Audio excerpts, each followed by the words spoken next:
Amigos de Hermosillo, de Sonora, nos da mucho gusto estar de nuevo en Sonora. Hicimos el compromiso de estar en Hermosillo con la gobernadora Claudia Pavlovich, con quien trabajamos de manera coordinada, en unidad. Y en esta ocasión, en esta gira, decidimos supervisar el avance, evaluar cómo va la construcción de este hospital. También más tarde vamos a inaugurar instalaciones en Hermosillo de la Guardia Nacional. Es muy estimulante el constatar cómo se está construyendo este hospital, que de acuerdo a lo que nos informaron, lleva ya un 85%. Ya se estima una inversión solo para construirlo y terminarlo de alrededor de 1.200 millones de pesos. Participa la Federación y participa el gobierno del Estado, pero también se van a necesitar alrededor de 800 millones para equiparlo, para que tenga equipos modernos y pueda funcionar bien. Por eso se está calculando terminar para junio y poder inaugurarlo en julio. Este es el compromiso que se está haciendo. Ya nosotros hemos aportado alrededor de 800 millones y vamos también a destinar otros 800, los que se van a dedicar al equipamiento. Es el compromiso.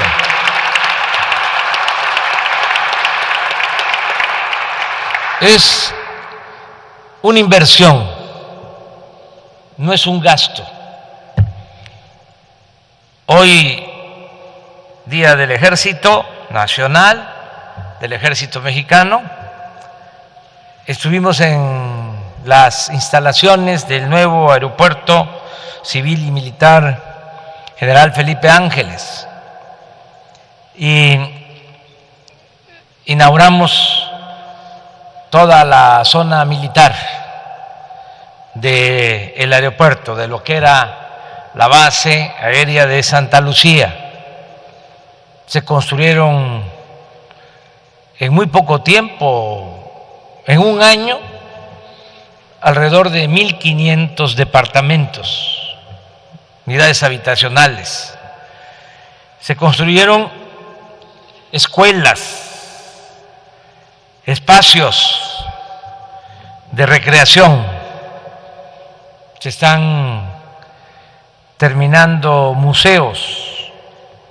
Se va a montar el Museo del Mamut, porque se han encontrado muchos restos de mamuts. Y lo más importante del día de hoy es que inauguramos también un hospital construido por el Ejército, así también como este, en la mañana, un hospital para 120, 150 camas. Y hemos avanzado. Le preguntaba yo al director del INSABI, le preguntaba al maestro Juan Ferrer que si cuántos hospitales hemos terminado en los 2 años y 3 meses que llevamos en la presidencia, y me asegura que hemos terminado 82 hospitales. Esto es muy bueno. Decía en la mañana estar en un hospital del Ejército y ahora también supervisando esta obra que vamos a inaugurar pronto. Ya está terminado y voy a ir a inaugurar un hospital que se construyó también en coordinación con el gobierno del estado en Querétaro, una inversión de 1.400 millones de pesos.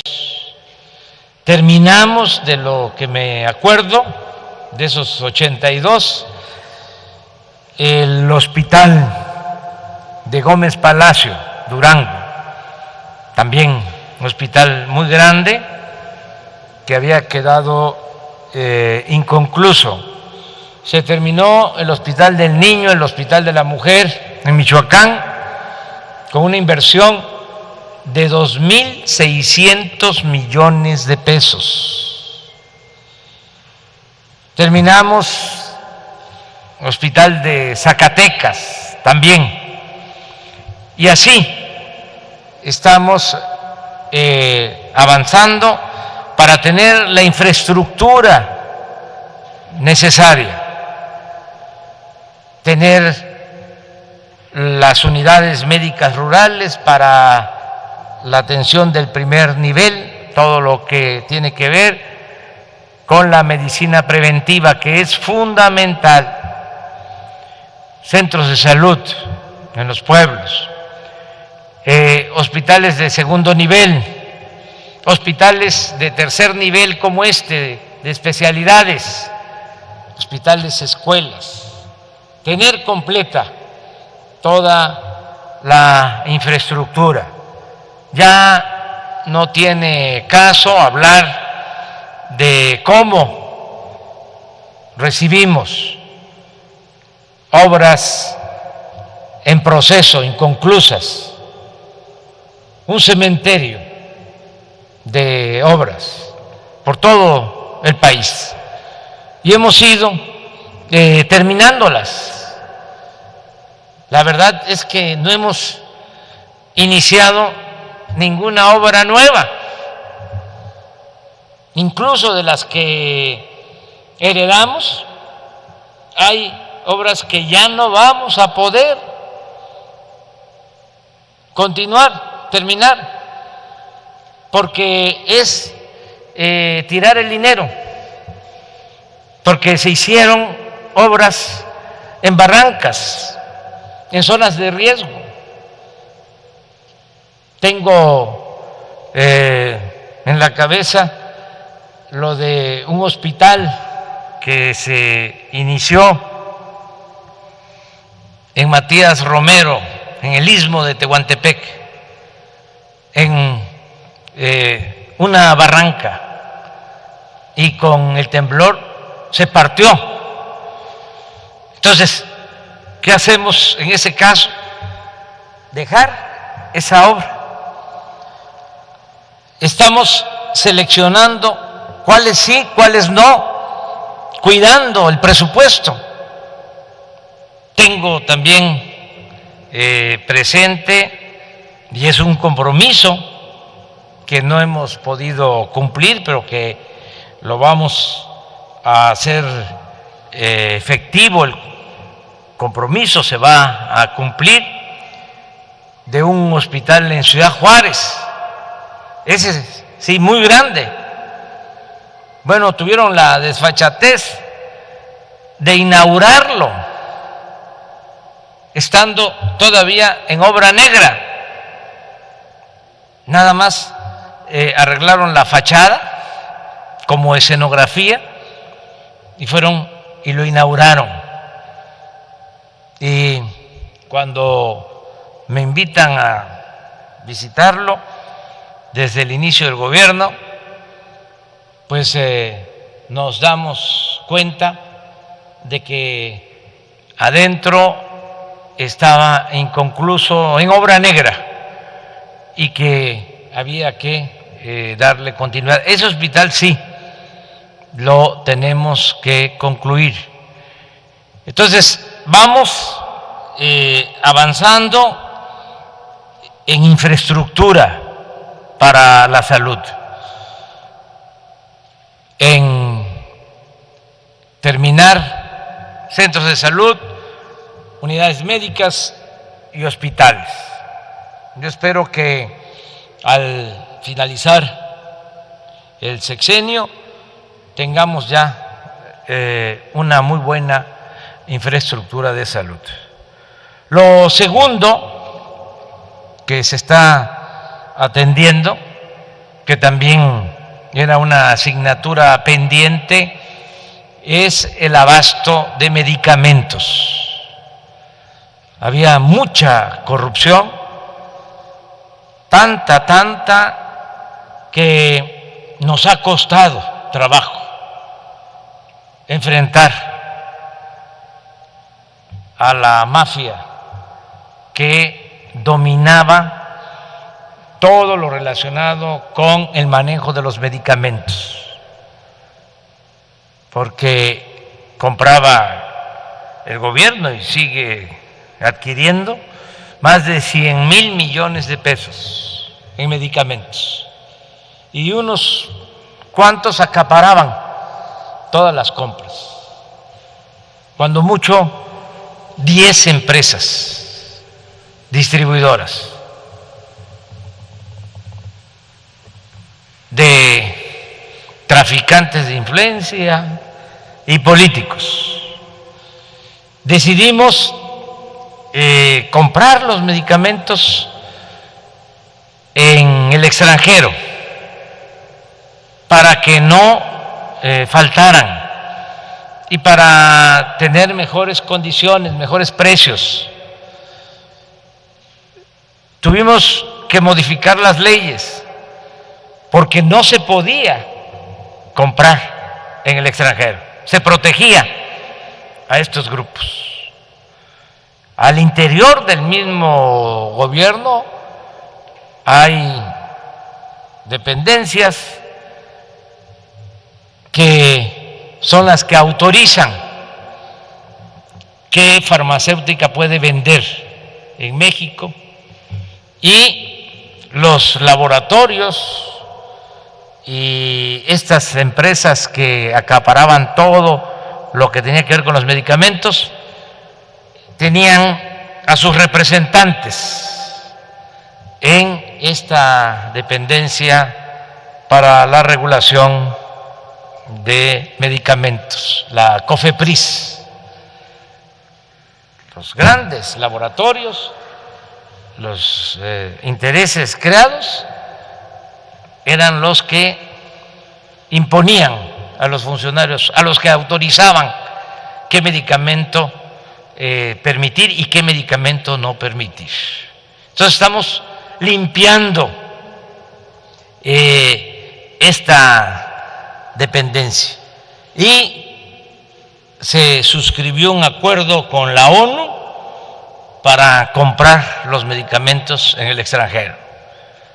No ha sido fácil, pero ahí vamos avanzando. Eso es lo segundo, que no falten los medicamentos y que la atención médica y los medicamentos sean gratuitos, y nos va a alcanzar, porque si no hay corrupción, una caja de pastillas para la diabetes que cuesta 10 pesos en fábrica, en laboratorio, ya no se va a seguir comprando en 150.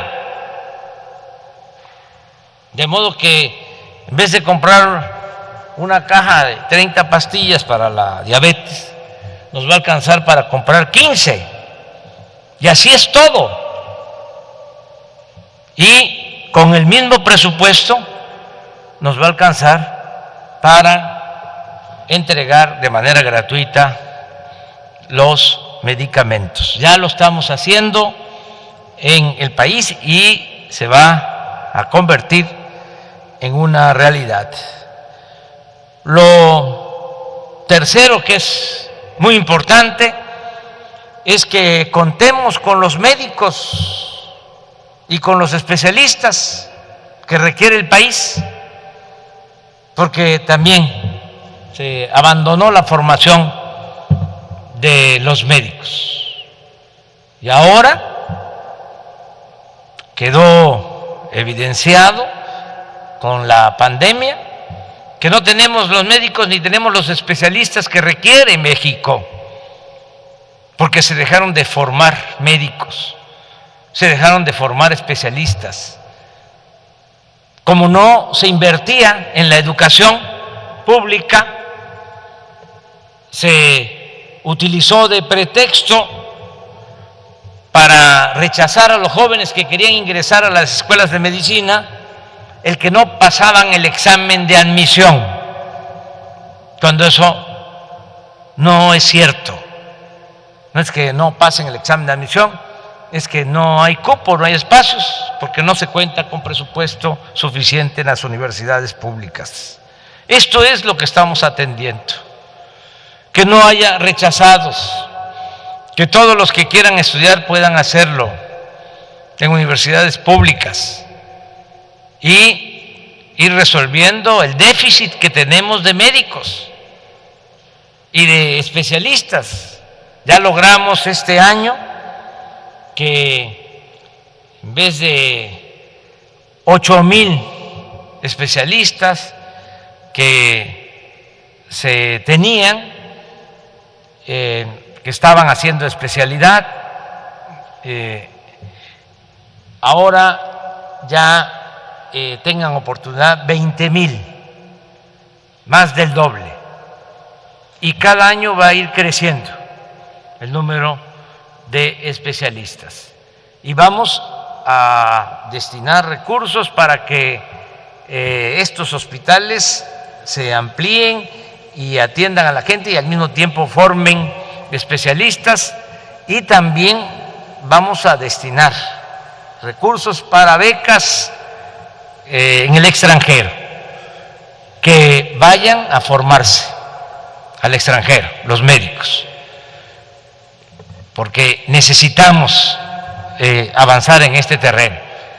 Hay lugares en donde se tienen los hospitales, pero no hay médicos. En una primera gira que hicimos antes del COVID por hospitales del IMSS Bienestar, recuerdo que 3 hospitales del IMSS Bienestar que visitamos en Yucatán, ninguno tenía médico pediatra. Y así en todo el país. Por eso es muy importante la formación de los médicos y de los especialistas. Y lo otro que se debe de atender, que es el punto 4, es la regularización de todos los trabajadores del sector salud. Hay pues ahora como 140,000 trabajadores del sector salud que están contratados como eventuales, que están por contrato. Y antes de la pandemia, que eran 80,000, porque tuvimos que contratar más de 50,000 por la pandemia. Antes, cuando eran todavía 80,000, habían trabajadores con antigüedad hasta de 20 años trabajando por contrato. Hicimos el compromiso de que al final del sexenio tienen que quedar todos regularizados. Por eso me da gusto que esté aquí el contador, el administrador del INSABI, compañero Lamoy, para que no olvidemos ese compromiso que se tiene. Son los temas básicos para fortalecer la salud pública y vamos avanzando. Tenemos también que enfrentar la pandemia. Ya llevamos más de un año batallando con este virus terrible que causa mucha tristeza, muchas desgracias, y ahora, afortunadamente, ya se cuenta con la vacuna. Esto nos da esperanza, es como la lucecita que se ve al final del túnel. Y nosotros desde hace bastante tiempo, pues desde hace 8 meses, empezamos a hacer acuerdos con las farmacéuticas del mundo para contar con la vacuna.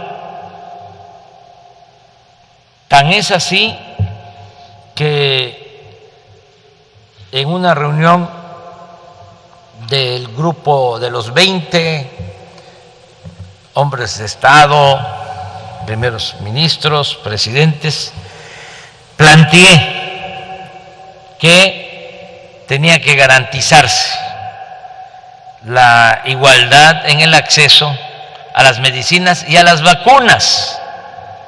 Eso hace como 6 meses. Y luego ese planteamiento lo llevamos a la ONU. Y México presentó una resolución en la ONU que fue aprobada casi por unanimidad en la ONU, para que no se acapararan las medicinas y no se acaparara la vacuna. Y parece que actuamos como profetas, porque ¿qué está sucediendo?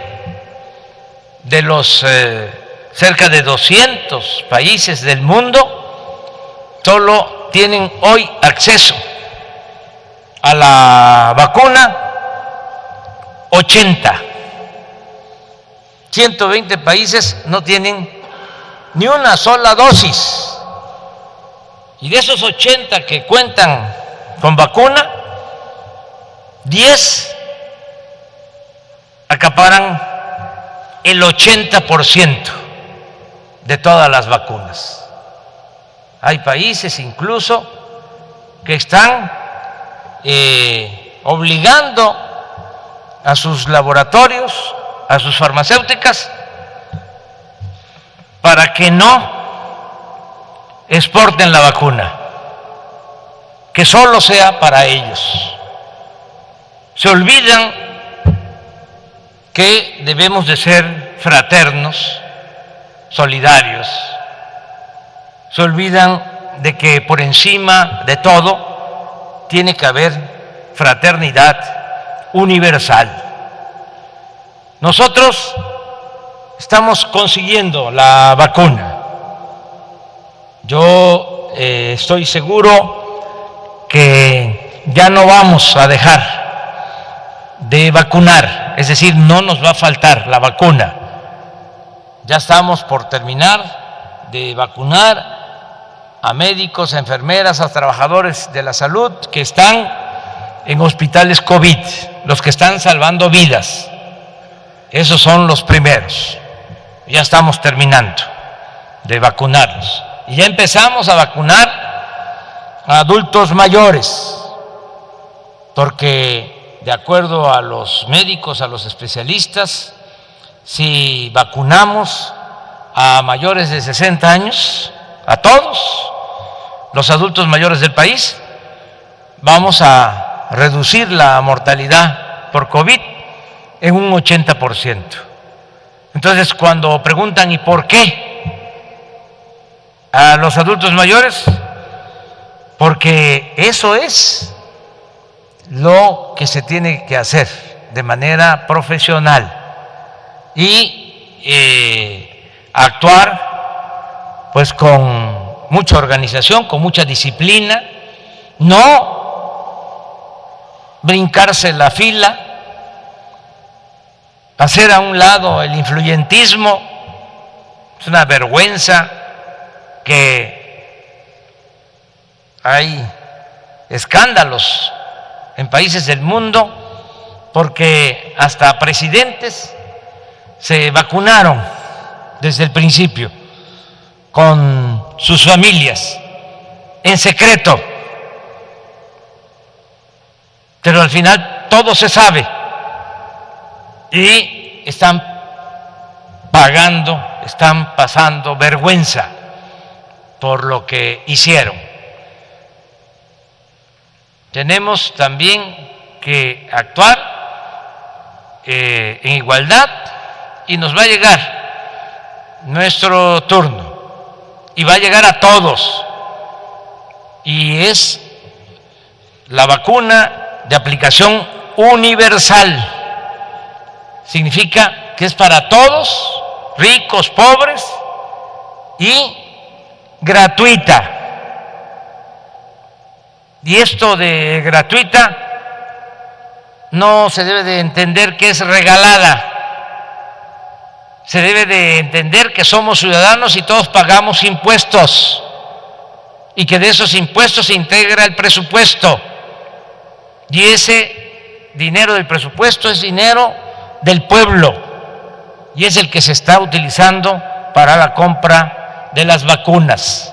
Como no se permite la corrupción, como no hay lujos en el gobierno, tenemos finanzas públicas sanas y ya están apartados 32,000 millones de pesos para comprar más de 140 millones de dosis para vacunar a todos los mexicanos. Me da mucho gusto que aquí en Sonora ya se empezó a vacunar. Les puedo decir a los sonorenses que la gobernadora ha estado haciendo gestiones para contar con la vacuna desde el principio. Ya se están atendiendo los municipios más pobres, marginados de Sonora, casi 50, 49 municipios de los 72, ya está la vacuna aplicándose a los adultos mayores. Claro, en Sonora la mayor población está concentrada en las grandes ciudades, pero ya también va a llegar a las ciudades para los adultos mayores de Hermosillo y de Obregón y de todos los municipios de Sonora, a los 72 municipios de Sonora. Me dio mucho gusto, la verdad, estar aquí. Muchas gracias, gobernadora Claudia. Muchas gracias por todo el apoyo, por el trabajo coordinado, el que podamos sumar esfuerzos, voluntades en beneficio del pueblo. Muchas gracias también a la presidenta municipal de Hermosillo, a Célida Teresa López Cárdenas, que también con la presidenta municipal estamos trabajando de manera coordinada. Siempre recuerdo que vine a Hermosillo y estaban mal las calles y me pidieron que ayudáramos, y se está llevando a cabo un programa con ese propósito y otras acciones, y vamos a seguir apoyando a Hermosillo y vamos a seguir apoyando a Sonora. Muchísimas gracias de todo corazón.